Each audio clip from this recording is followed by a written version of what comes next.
Okay, so I filled in my border just with little lines, and I think it added a lot to it. So now what I'm going to do is I am going to color it. I'm going to add color, and at this moment, while creating this, I don't know what I'm going to use for color, but you will know what I use for color because it will be posted at the beginning. So actually, you already know what I used because I already listed it, but not really. All right, I am leaning towards colored pencils, colored water pencils. And once again, a good thing to do is to practice on your paper to see how the medium that you decide to use is going to work. And so let me do that. I'm going to find a page in here that doesn't have a finish on it. I can probably just do right next door over here and see. And actually, on my journal, what I usually do is I put 2 pages together. Like I'll glue them together so they have a little bit more body.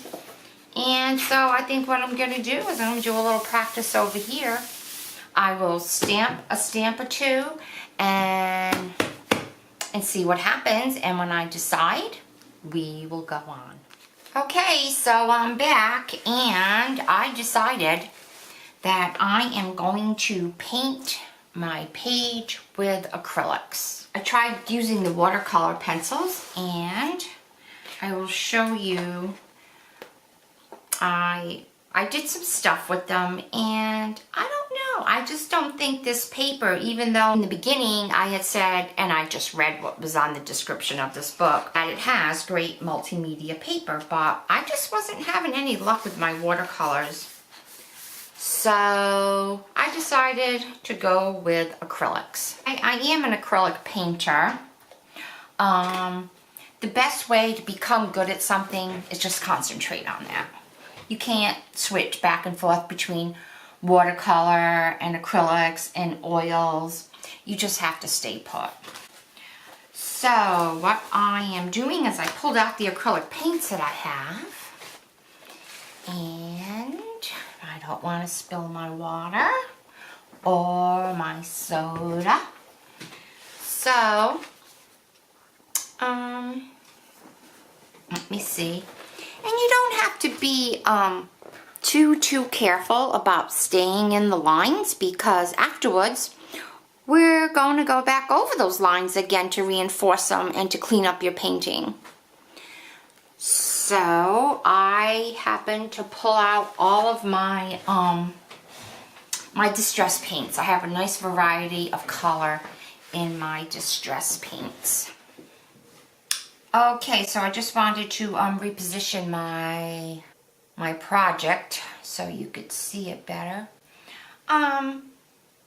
There's nothing special about putting in your base colors for your flowers. After you lay in your colors, it's afterwards that you're going to get your shading and enhancements. So what I do is, the only time I really use a palette is if I'm mixing colors. Otherwise, I just shake my paint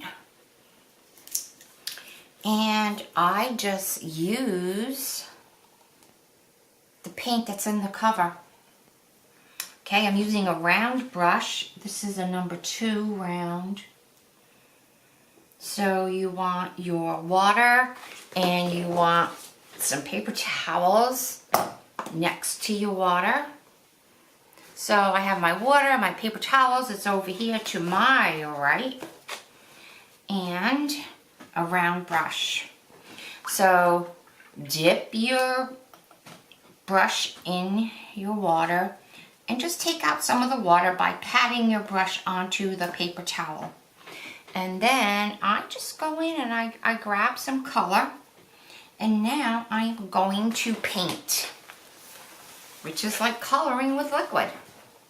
Here we go. So I always drag to me.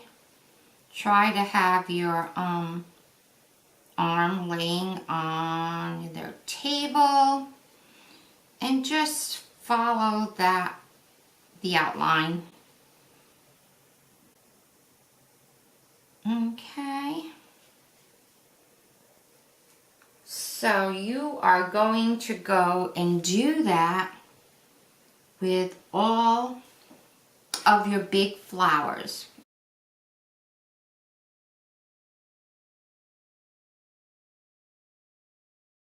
This flower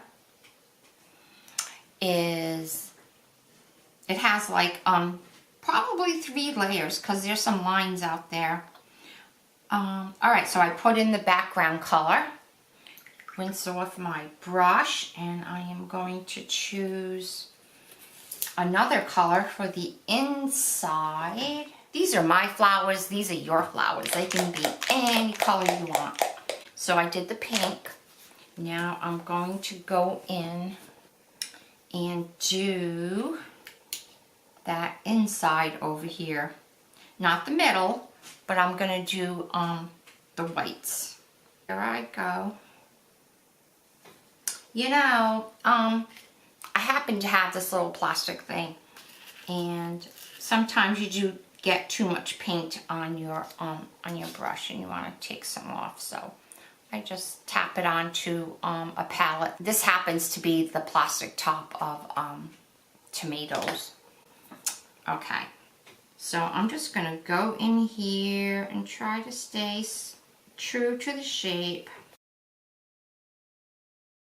So when you're doing things, there's the blank stage and you don't know what you're going to do, and then you kind of sort of know what you want to do, and you start doing it, and it stays pretty ugly until you get to a certain stage. But this really didn't go through an ugly stage, I don't think, until now, because everything is just so bold and plain. When we get done with this though, you're just going to have to finish your project and see how beautiful it comes out. So I'm going to do some more painting. You are going to do some more painting. So just do the blocking. Just do all those big spaces where you're going to put in some color. And it's going to take a while. Don't rush. We're in no rush. You can stop me, and then you can, you know, I'm pausing, so when you see me again, I'm going to have, you know, everything blocked in, and you should too, and you can go ahead a little bit now to see how it's going to look, and then stop, because you're saying, oh, what is it going to look like? And then you're going to see, and you're going to do yours, and then we'll start up again. That's the story, okay? So you have fun with painting, and I will see you see me soon again. Okay, bye-bye.